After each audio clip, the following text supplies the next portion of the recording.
Di surat Fatir ayat 37 Allah mengatakan wahum yastarikhuna fiha. Penghuni neraka ini teriak-teriak.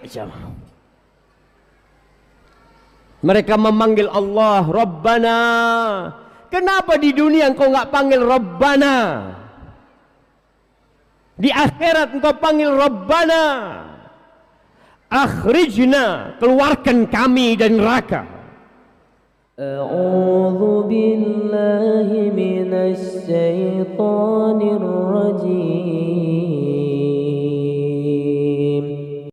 Orang yang usia senja di negeri kita diapakan?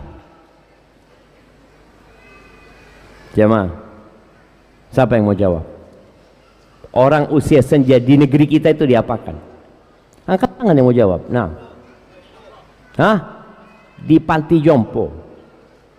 Enggak lah.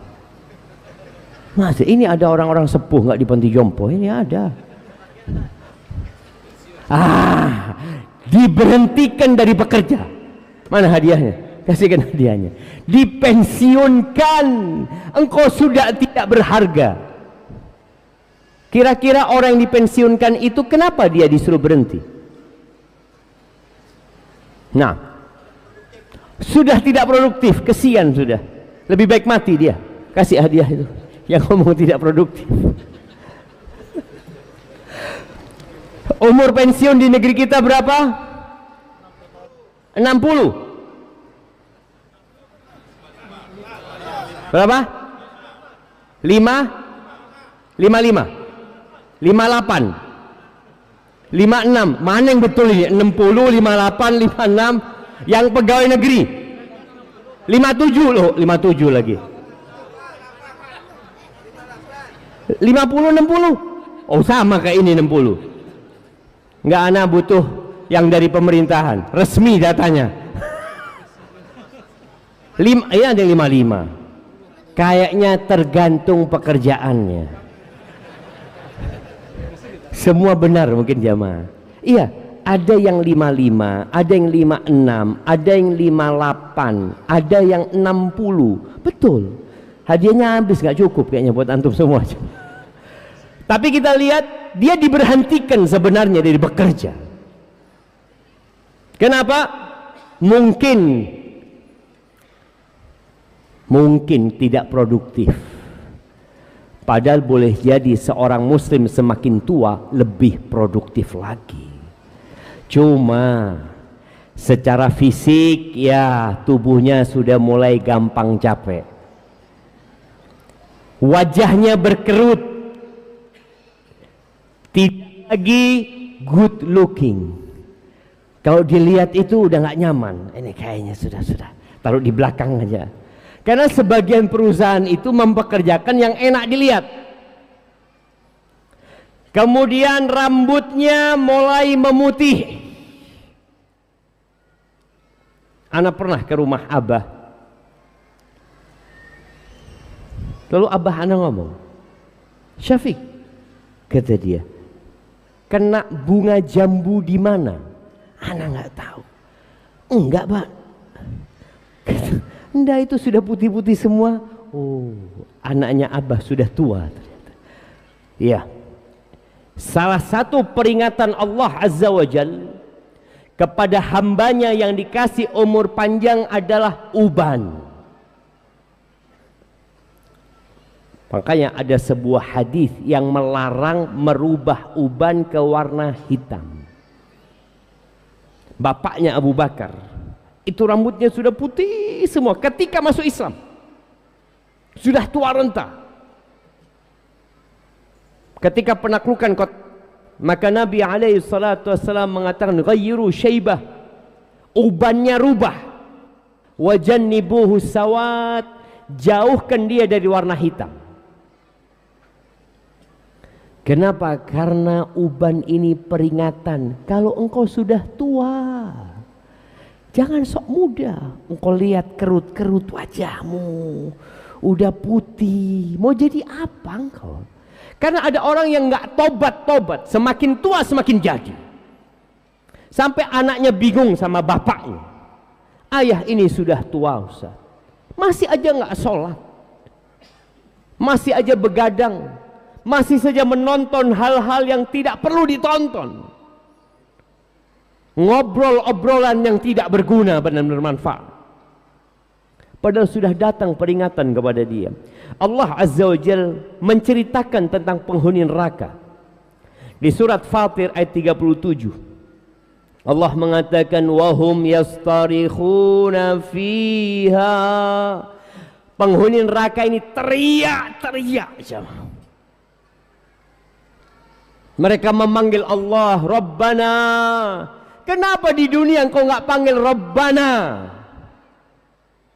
Di akhirat engkau panggil Rabbana. Akhrijna, keluarkan kami dari neraka.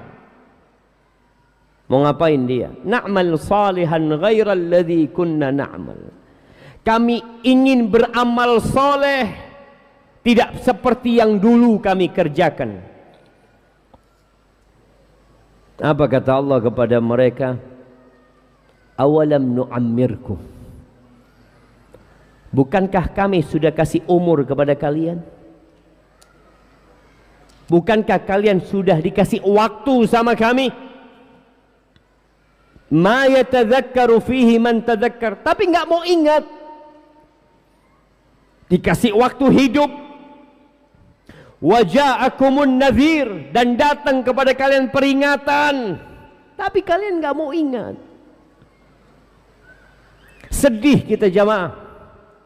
Ketika ada orang yang sudah tua masih jauh dari jalan Allah Azza wa Jalla. Ada 3 orang yang Allah tidak akan melihatnya. Salah satunya Syekhun Zanin. Syekh itu udah di atas 40 tahun. Jadi yang sudah 40 tahun jangan ngaku muda. Engkau sudah syekh. Pemuda itu dari baligh sampai umur 40 tahun.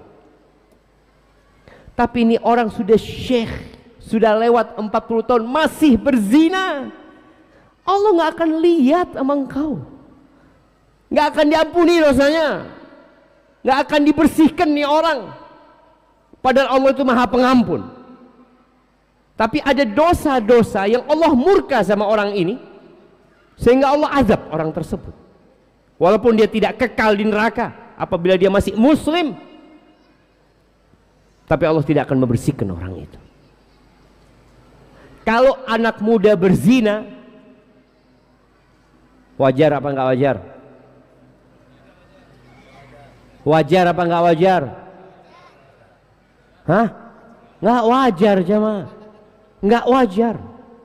Enggak ada alasan orang berzina, tidak ada. Mengatakan lingkungannya, Ustadz, gimana anak kuliah digodain sama perempuan, anak mau ngomong apa?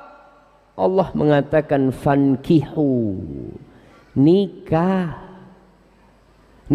kalian.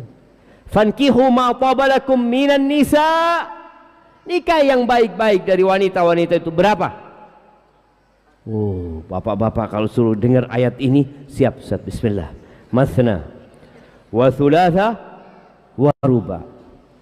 Fa in khiftum alla ta'dilu fawahida aw ma malakat aymanukum. Enggak ada alasan orang berzina. Cuma anak muda ini punya syahwat yang mungkin berbeda sama orang tua. Orang ini sudah sepuh, biasanya sudah punya anak, punya cucu, masih berzina. Allah murka. Nah, ya jamaah, mungkin kita bisa berdiri sedikit lagi. Ya Allah, antum daripada capek duduk berdiri lagi lah. Bismillah. Nah, ya Allah berdiri jamaah, antum jangan lihat doang. Bismillah. Sambil digerakkan tangannya ke atas.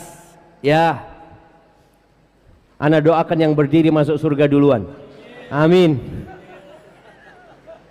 Nah, maju 1 senti aja. 1 senti, terus duduk antum. Bismillah. Segini 1 senti. Iya.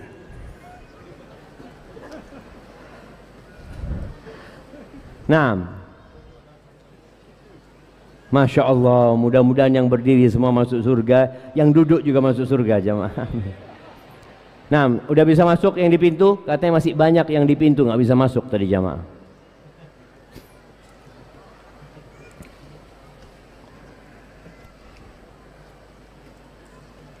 Sampai mana kita jamaah? Astagfirullahaladzim. Ini dosa antum ini. Sampai nikah. Masya Allah. Bismillah.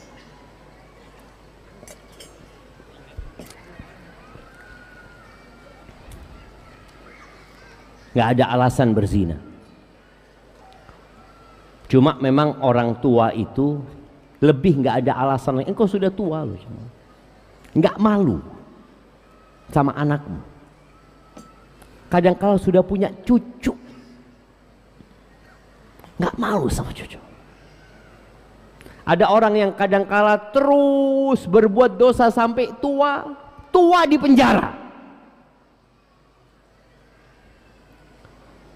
Antum kalau berangkat ke penjara, penjara orang-orang berkelas. Jadi yang nyurinya itu bukan ayam jam. Nyurinya itu uang negara, uang rakyat. Itu sudah tua ada di penjara. Ya Allah. Hibati fillah.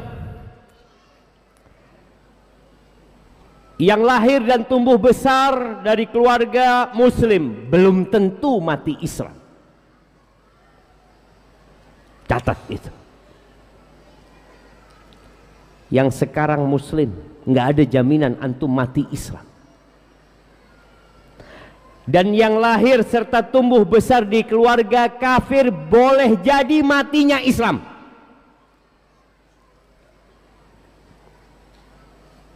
Lahir Islam itu nikmat, maka harus disyukuri. Dijaga itu nikmat Allah Azza wa Jalla. Dan mati dalam kondisi Islam itu taufik dan karunia dari Allah Azza wa Jalla. Serta kita disuruh berusaha. Hampir setiap Jumat khotib membacakan firman Allah, ya ayyuhalladzina amanu taqullah haqqa tuqatihi wa la tamutunna illa wa antum muslimun. Jangan mati kecuali dalam kondisi Islam jemaah. Perlu perjuangan. Nah, Al-Imam Ahmad rahimahullah meriwayatkan sebuah hadis dari Anas bin Malik radhiyallahu taala anhu bahwa Rasulullah sallallahu alaihi wasallam bersabda, la alaikum an la ta'jabu bi ahadikum hatta tanduru bima yuqamu lahu. Enggak apa-apa kalian itu jangan takjub sama orang, jangan takjub dengan seorang pun sampai kalian melihat bagaimana dia matinya. Gimana matinya dia? Oh, fulan ustaz, fulan tuan guru, fulan buya, masya Allah. Semoga Allah memberkahi mereka. Fulan ustaz orang soleh ustaz. Tunggu dulu sampai mati engkau lihat dia. Fa innal amil ya'malu zamanan min umrihi au burhatan min dahrihi bi'amalin salih. Sesungguhnya seseorang itu ada yang umurnya dia gunakan untuk beramal soleh. Ada satu fase dari hidup dia digunakan untuk beramal soleh. Lau mata alaihi dakhalal jannah. Kalau dia mati dalam kondisi beramal soleh, insya Allah masuk surga. Thumma yatahawwal. Kemudian tergelincir dia jamaah. Artinya fase dia beramal soleh nggak sampai mati. Setelah dia beramal soleh, tahu-tahu dia berubah. Tergelincir, ya'mal faya'mal amalan sayyi'a. Lalu dia beramal dengan amalan yang buruk jamaah. Ada yang seperti itu. Lalu sebaliknya, wa innal abda la ya'mal. Ada orang yang di fase umurnya dosa saja. perbuatan maksiat dia lakukan, thumma yatahawal, kemudian dia berubah, yang istilah sekarang hijrah.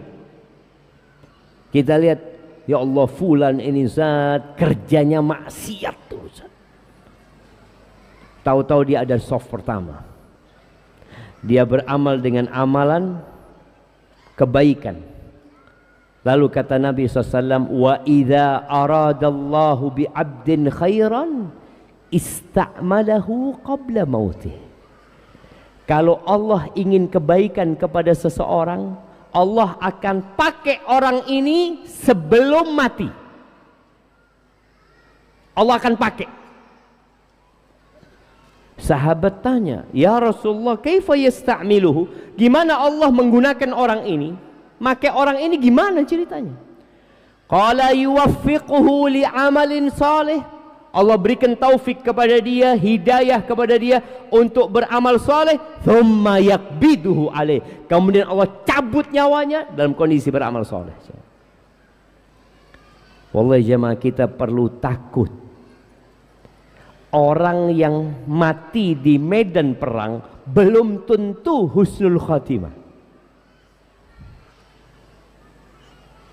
Loh, kan syahid, belum tentu. Innamal a'malu binniyat. Amal tergantung niatnya.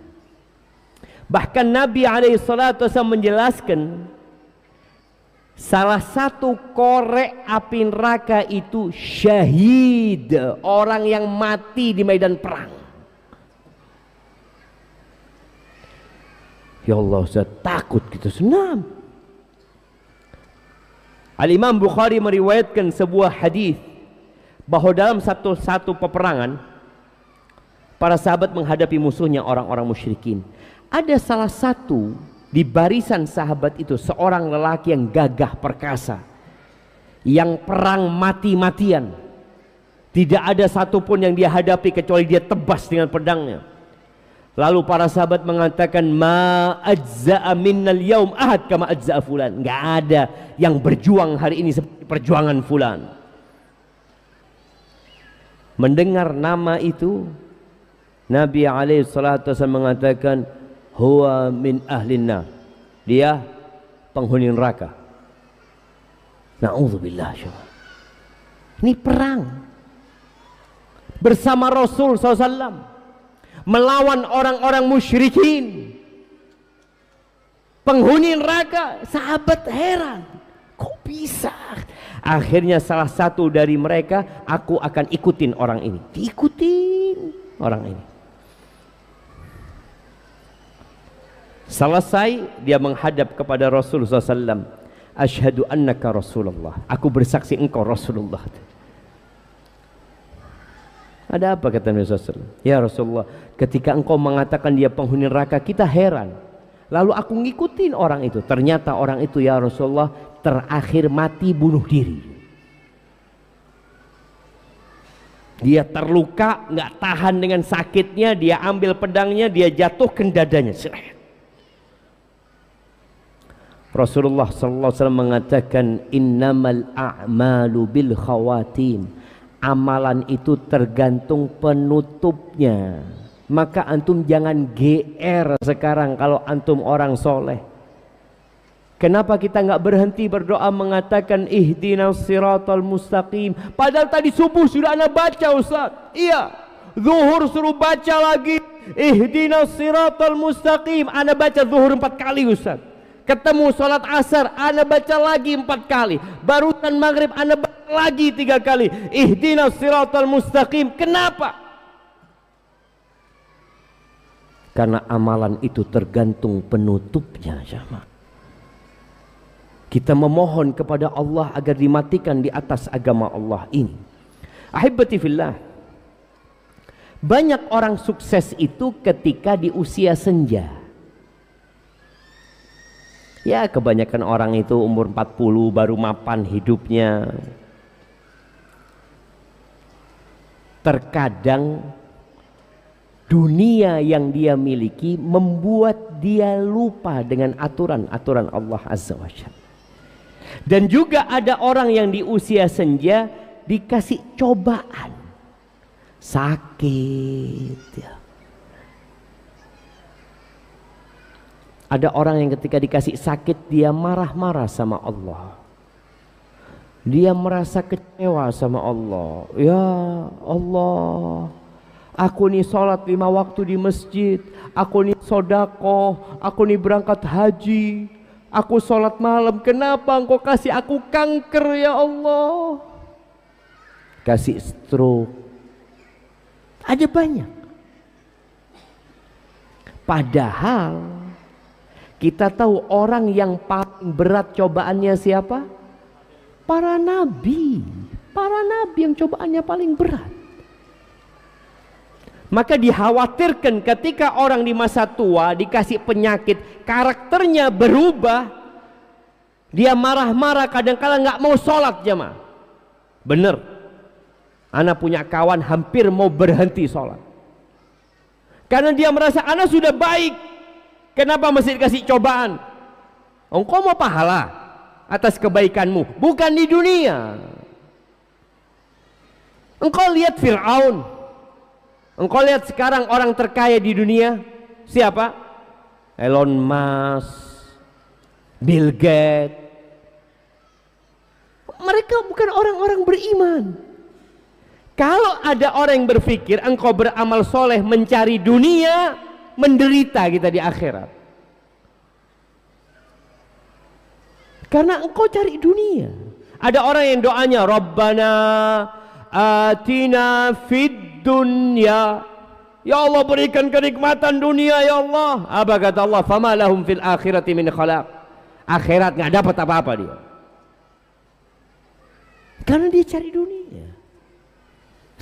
Ahibati fillah, kita perlu takut dengan masa senja. Yang kita nggak tahu, anak kira-kira nanti ketika tua seperti apa anak? Apakah anak akan bersabar kalau dikasih cobaan sama Allah? Kita nggak ingin dikasih cobaan sama Allah. Kita ingin dikasih afiah, sehat, selamat. Tapi hidup ini tidak selalu seperti yang kita inginkan. Allah itu fa'alun lima yurid. Allah itu berbuat apa yang Allah kehendaki. Allah memperingatkan Nabi Muhammad SAW bahwa engkau bisa tegar di atas tauhid itu karena Allah. Itu Nabi Muhammad SAW. Apalagi kita. Di surat Al-Isra ayat 74-75 Allah mengatakan walaula an thabbatnak laqad kitta tarkanu ilaihim syai'an qalila. Kalau bukan karena kami yang meneguhkanmu, engkau hampir-hampir condong kepada mereka. Sedikit engkau hampir tergelincir. Itu Nabi Muhammad SAW. Kalau bukan karena Allah yang menetapkan, tergelincir Nabi Muhammad SAW. Idzal la'adzaqnaka dhi'fal hayat wa dhi'fal mamat. Kalau seperti itu yang terjadi sama engkau, kami akan dobelkan azab dunia dan azab setelah kematian. Thumma la tajidu laka alaina nasira. Kau nggak akan dapat pertolongan dari kami sedikit pun. Itu jemaah. Itu Nabi. Godaan ini semakin dahsyat sekarang. Berapa banyak orang-orang yang mulai meninggalkan agama Islam tapi tidak masuk ke agama yang lain karena dia Islamophobia. Dia merasa kok aturan Islam kayak gini, kok memberatkan ini dan itu. Engkau nggak belajar agama. Islam ini rahmatan lil alamin. Inna hadzal din yusr. Agama ini mudah.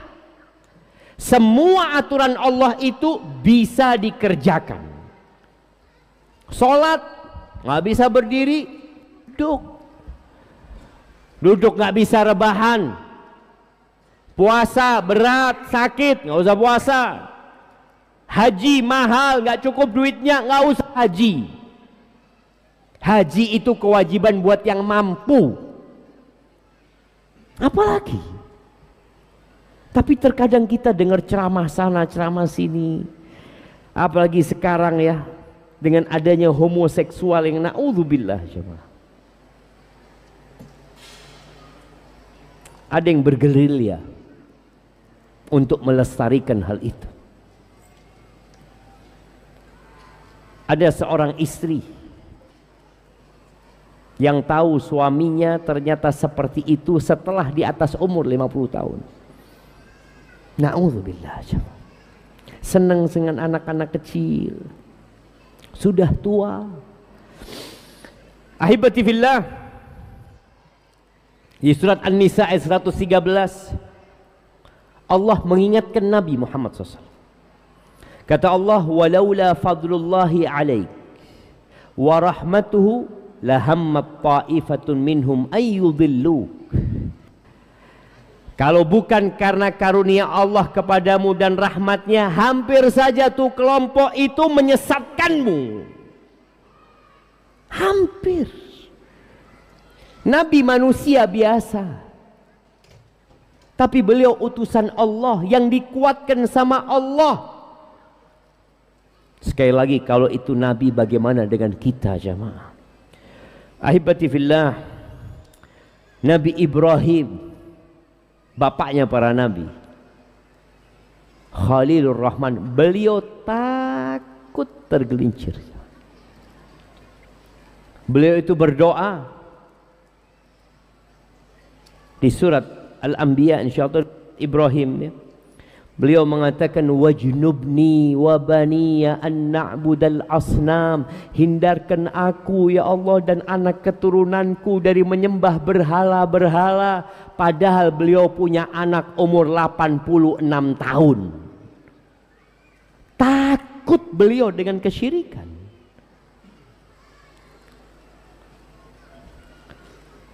Nabi Yusuf ketika di masa muda, kita tahu ya, godaan dan ujian yang Allah berikan kepada Nabi Yusuf. Di satu rumah kumpul dengan wanita cantik, dan wanita ini mau sama Nabi Yusuf. Lari Nabi Yusuf. Kira-kira antum lari? Jamaah, ketika antum digodain sama perempuan, antum lari? Berani antum lari? Nggak enak Ustaz. Nabi Yusuf lari sampai ke pintu, ditarik bajunya, robek baju Nabi Yusuf. Takut Nabi Yusuf. Selamat Nabi Yusuf. Ternyata perempuan ini belum selesai. Dia datangkan wanita-wanita untuk melihat Yusuf agar mereka tergoda, dan dia juga ingin memerintahkan kepada Yusuf untuk memenuhi keinginannya, kalau tidak dipenjara.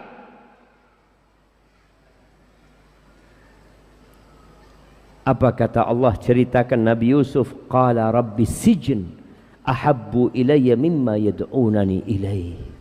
Ya Allah, penjara ya Allah, lebih baik ya Allah aku di penjara daripada ajakan-ajakan perempuan-perempuan itu. Wa illa tasrif anni kaidahun, kalau engkau tidak memalingkan aku dari tipu daya mereka, asbu ilaihin, habis aku akan condong pada mereka, kepada perempuan-perempuan itu. Wa akun minal jahilin, dan aku akan menjadi orang-orang bodoh. Selesai di penjara. Keluar dari penjara, ujiannya ganti. Apa ujiannya? Jabatan. Dikasih jabatan. Mimpi beliau ada 11 bintang, ada bulan dan matahari yang sujud kepadanya, terrealisasi. Apa doa Nabi Yusuf setelah itu? Tawaffani musliman, ya Allah matikan aku dalam kondisi Islam. Tawaffani musliman wa alhiqni bisalihin, dan gabungkan aku dengan orang-orang soleh. Karena jabatan itu menakutkan. Ketika orang ada di atas sana, ketika dia punya harta dan bisa ngambil harta sama dia, kadang-kala lupa. Ini Nabi Yusuf minta sama Allah, tawaffani musliman. Antum pernah minta mati di atas Islam? Hafalkan doa ini, tawaffani musliman wa alhiqni bis salihin, dan gabungkan aku dengan orang-orang soleh.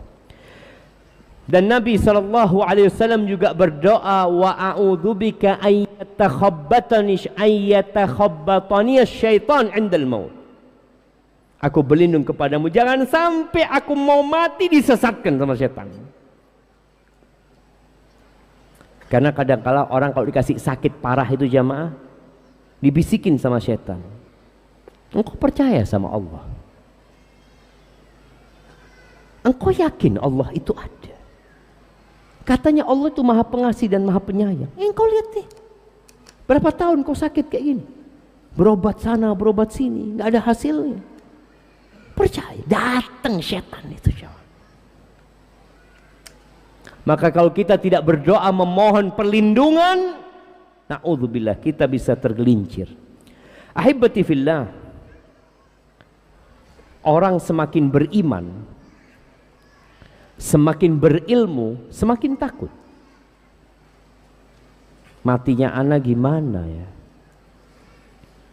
Sahal At-Tasturi rahimahullah, dia mengatakan, khaufus siddiqin min su'il khatimah inda kulli khatrah wa inda kulli harakah. Kekhawatiran orang-orang siddiq, orang-orang yang jujur, orang-orang yang benar-benar beriman, kekhawatiran mereka mati su'ul khatimah itu dalam setiap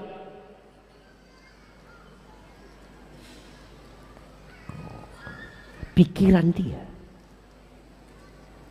dalam setiap yang terbesit di hatinya, dalam setiap gerakan dia. Takut dia mau berbuat dosa sekarang, takut nanti mati. Kita kan enggak, bismillah lah, nanti tobat. Iya ya, Allah maha pengasih, maha pengampun. Bismillah lah, malam ini berbuat dosa, insya Allah besok pagi anak tobat lah, besok pagi anak mau puasa sunnah insya Allah. Siapa yang menjamin dia sampai pagi? Boleh jadi engkau berbuat dosa, Allah cabut. Dan sejatinya muslim itu ketika berbuat dosa ada keinginan taubat. Kalau antum tanya orang yang berbuat maksiat ya, antum nggak taubat? Insya Allah Ustaz, doakan mudah-mudahan anak taubat. Ada keinginan itu, tapi dia menunda sampai tua.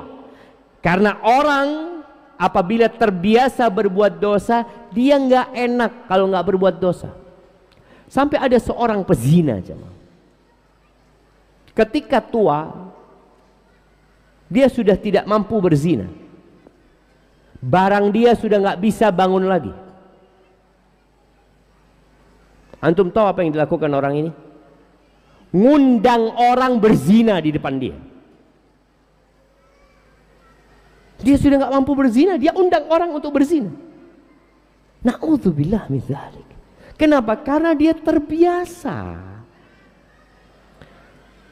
Allah Azza wa Jalla berfirman di surat Al-Mu'minun ayat 60 ya, mensifatin orang-orang beriman ini, walladzina yu'tuna ma atau wa qulubuhum wajilah annahum ila rabbihim raji'un. Mereka adalah orang-orang yang terus berbuat kebaikan, terus melakukan ketaatan. Hati mereka takut su'ul khatimah, takut nggak diterima. Kita pernah dengar mungkin cerita muadzin, tukang azan, yang dulu azan itu harus naik menara. Makanya orang yang adzan itu bisa ngelihat ke rumah-rumahnya orang ya, Ma. Karena menara itu paling tinggi. Dia melihat ternyata hari itu dia naik, dia melihat tetangganya cantik ternyata jamaah. Akhirnya dia turun dari menara itu, datang ke rumah tetangganya. Dia mengatakan, aku mau sama engkau. Muadzin. Apa kata perempuan ini? Bapakku nggak mungkin menikahkan engkau dengan aku. Loh kenapa kata dia? Engkau muslim, aku Nasrani. Dan kita tahu sebenarnya dalam Islam boleh muslim menikahi wanita Nasrani, ahlul kitab boleh. Tapi perempuan ini mengatakan bapakku nggak mungkin. Apa kata pemuda ini? Idzan atanassar, aku akan masuk ke agamamu.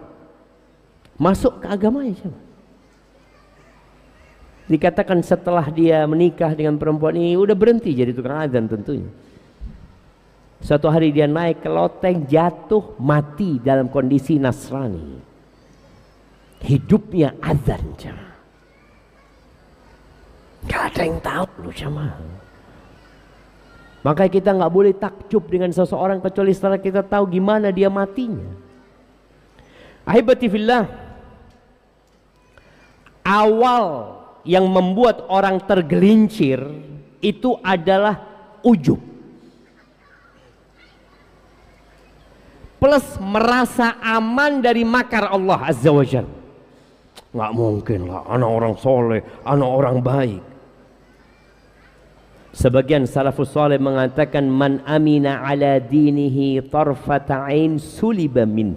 Barang siapa yang merasa dengan agamanya, merasa aman dengan agamanya, sekejap mata, artinya dia nggak mungkin mati dalam kondisi kafir, dia akan tetap beriman dan dia tidak bergantung kepada Allah, Allah akan cabut dari dia. Rasulullah sallallahu alaihi wasallam mengatakan bahwa hati manusia itu baina isba'aini min asabi'ir rahman, berada di antara dua jari dari jari-jari ar-Rahman Jalla Jalaluh. In sya'a an yuqimahu aqamah, kalau Allah ingin tetapkan hatinya istiqamah, Allah tetapkan. Wa in sya'a an yuzighahu azaghahu, kalau Allah ingin dia tergelincir, Allah gelincirkan.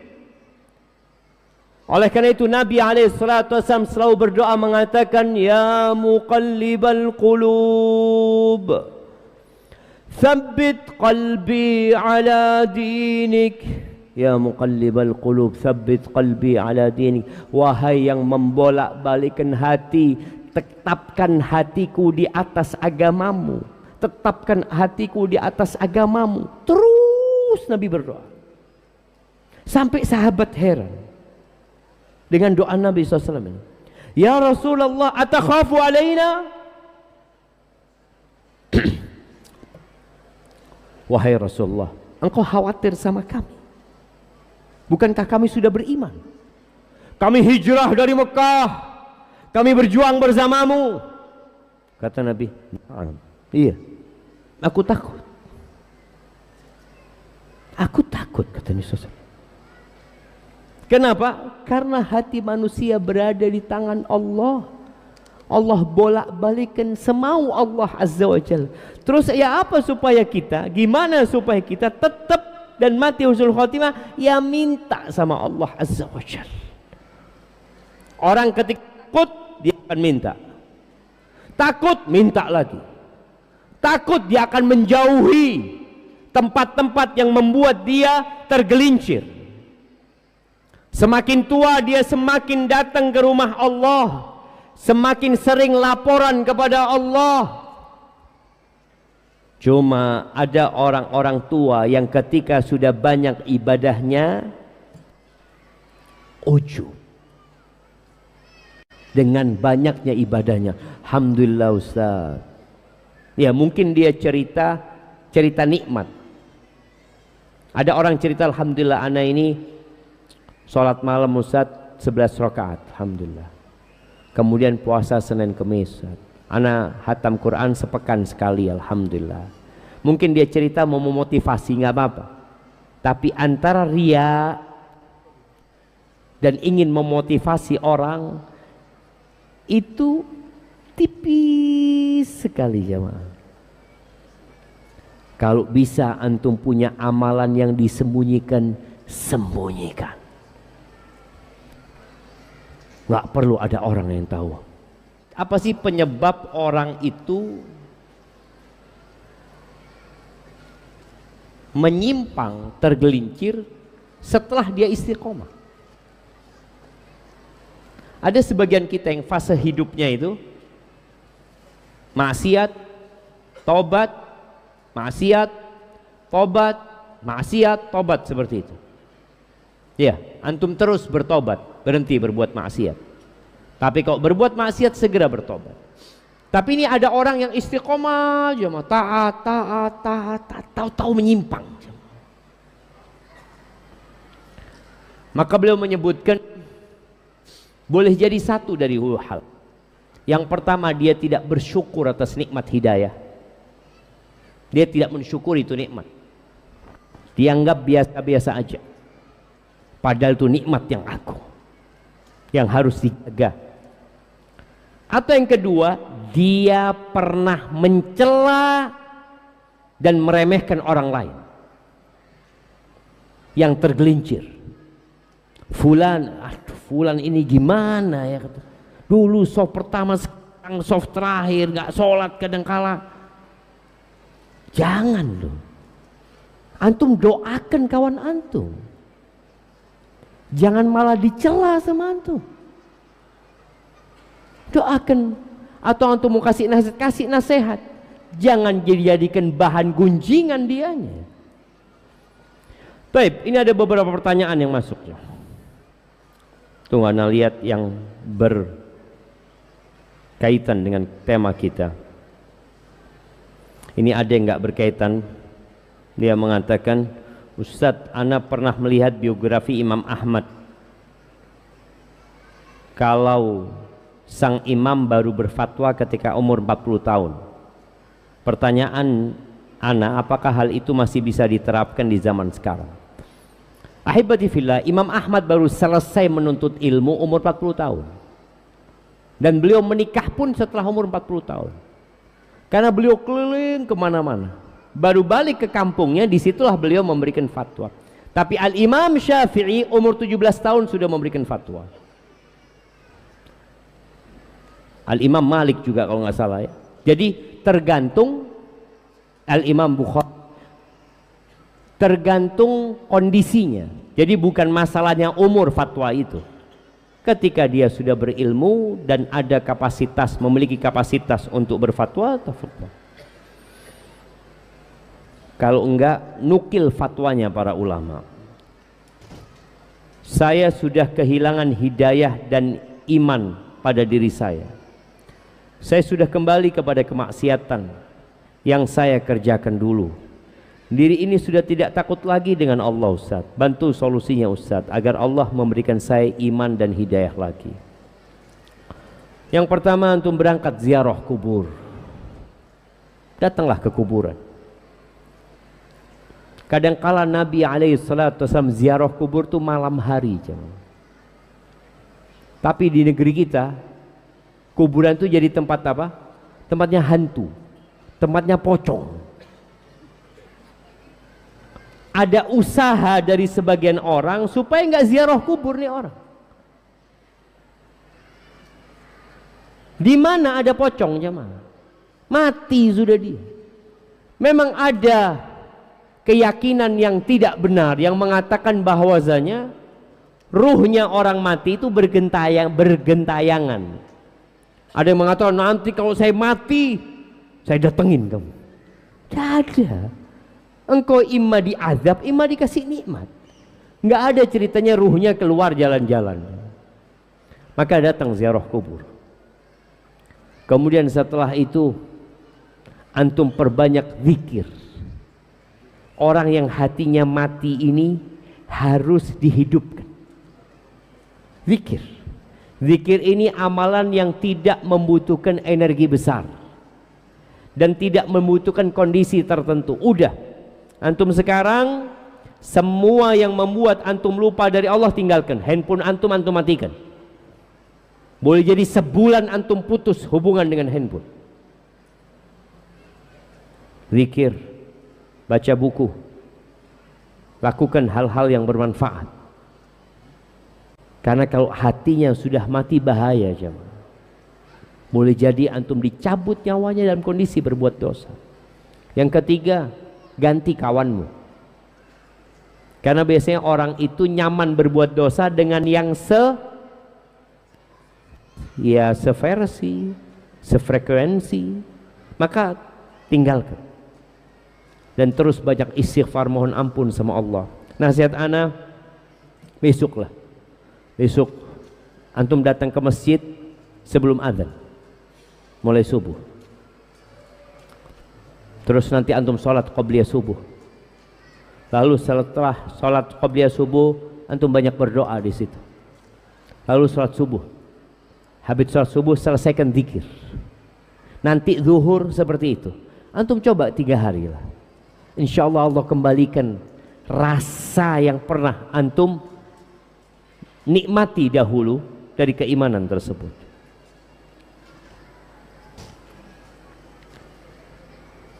Nah, ini mungkin pertanyaannya mirip dengan yang tadi. Ana ingin bertanya, istri ana mu'allaf. Kami sudah 8 tahun menikah, tapi belum diberi keturunan. Gimana caranya Ustadz supaya kami sabar menerima ujian ini dan ikhlas? Jazakallahu khairan. Ahibati fillah, Nabi Ibrahim dikasih anak ketika umur 86 tahun. Beliau nabi. Aisyah radhiyallahu taala anha istrinya Nabi, sampai mati nggak punya anak. Hafsah putrinya Umar, istrinya Nabi, sampai mati nggak dikasih anak. Zainab, Juwairiyah, Ummu Habibah, istri Nabi itu nggak ada yang punya anak kecuali Khadijah radhiyallahu taala anha. Sabar. Allah itu mengatakan lillahi mulku samawati wal ard yakhluqu ma yasha. Milik Allah kerajaan langit dan bumi. Antum 8 miliar manusia milik Allah. Pulau Jawa, Sumatera milik Allah, semua dunia milik Allah Azza wa Jalla. Allah menciptakan apa yang Allah kehendaki, bukan yang kita kehendaki. Yahabu liman yasha'u dzukur, yahabu liman yasha'u inatha, wa yahabu liman yasha'u dzukur, au yuzawwijuhum dzukranan wa inatha. Sebagian orang dikasih anak perempuan semuanya, sebagian dikasih anak semuanya laki. Padahal keinginan orang itu berpasang-pasangan. Ada yang laki, ada yang perempuan. Ini ada orang punya anak 8, semuanya perempuan. Hamil yang ke-9. Kata suaminya, kalau engkau nanti lahir perempuan lagi, aku akan ceraikan engkau. Lahir perempuannya mah. Mau ngomong apa? Emangnya yang bikin anak tuh istrinya? Engkau suaminya, engkau bikin? Nggak bikin juga, nggak bisa. Allah. Sebagian anaknya laki, sebagian masya Allah berpasang-pasangan. Ada yang tanya, gimana antum kok bisa berpasang-pasangan? Ada cara tersendiri? Oh ada caranya. Caranya seperti ini, seperti ini. Udah praktek caranya. Keluar lagi tetap perempuan. Loh, kok tetap perempuan keluarnya? Manusia cuma berusaha. Yang menentukan Allah. Wa yaj'alu man yasha' aqima. Innahu alimun qadir. Dan sebagian orang Allah jadikan mandul. Allah itu maha tahu dan maha kuasa. Maka engkau jangan khawatir. Anak itu bukan sumber kebahagiaan. Bahkan Nabi SAW mengatakan al-waladu majbanatun majhalatun mahzanah mabkhalah. Anak itu sumber kesedihan, sumber kebahagiaan, sumber kebodohan. mahzanatun, mabkhalatun, majhala. Satu lagi tadi apa? Sumber kebodohan, kebakhilan, kesedihan, majbana, sumber kepengecutan. Tapi memang anak itu fitnah, ujian buat orang tuanya, perhiasan kehidupan. Orang kepingin punya anak. Al-malu wal banun zinatul hayatid dunya. Iya. Tapi Allah ingatkan, wal baqiyatus salihatu khairun 'inda rabbika thawaban wa khairun amala. Amalan soleh, ketaatan kepada Allah, zikir itu lebih baik dan lebih bisa diharapkan. Aisyah nggak punya anak, nggak ada masalah. Oh kan nggak ada yang mendoakan Ustaz. Ya orang kepingin punya anak tapi nggak dikasih, mau apa? Maka nasihat anak, jangan pernah berputus asa, teruslah berdoa, mengatakan Rabbi habli minas salihin, ya Allah karuniakan kepada aku anak-anak yang soleh. Pertanyaan terakhir jamaah, ana mau tanya Ustaz, ana adalah anak dari broken home,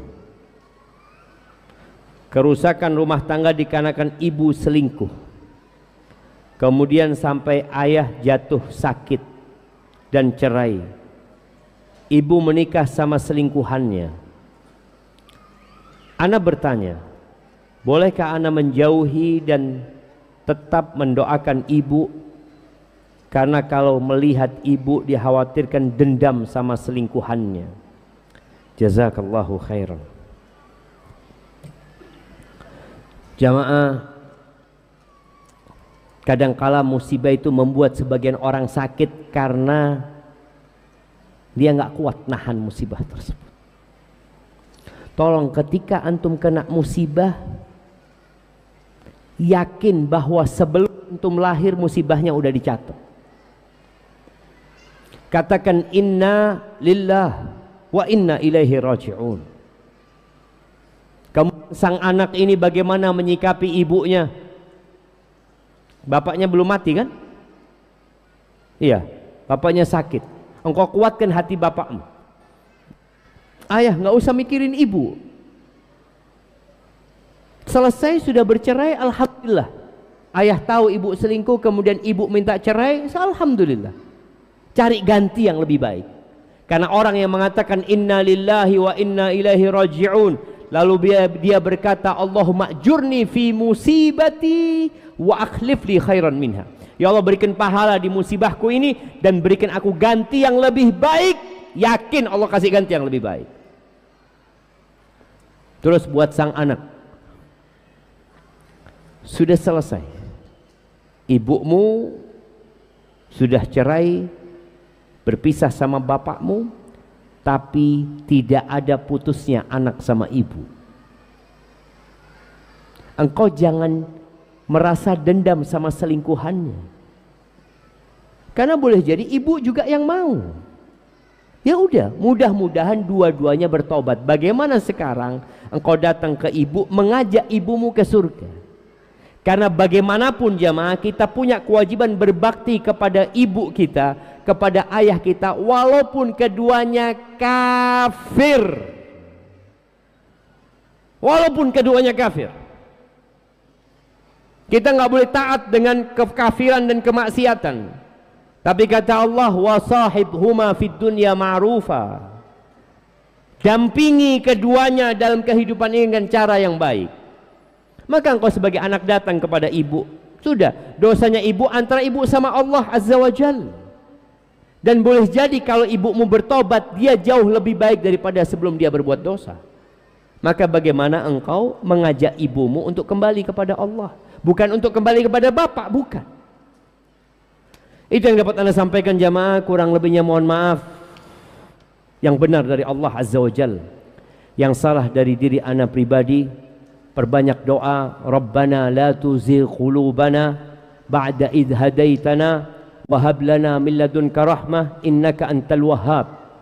Allahumma qsim lana min khashyatika ma tahulu bihi bainana wa baina ma'asik, wa min ta'atika ma tuballighuna bihi jannatak, wa min al-yaqini ma أوين به علينا مصائب الدنيا ومتعنا بأسماعنا وأبصارنا وقوتنا ما أحييتنا واجعله الوارث منا واجعل ثأرنا على من ظلمنا وانصرنا على من عادانا ولا تجعل مصيبتنا في ديننا ولا تجعل الدنيا أكبر همنا ولا مبلغ علمنا ولا تسلط علينا من لا يرحمنا ربنا آتنا في الدنيا حسنة وفي الآخرة حسنة وقنا عذاب النار أقول قولي هذا وأستغفر الله لي ولكم ولسائر المؤمنين والمؤمنات فاستغفروه إنه هو الغفور الرحيم.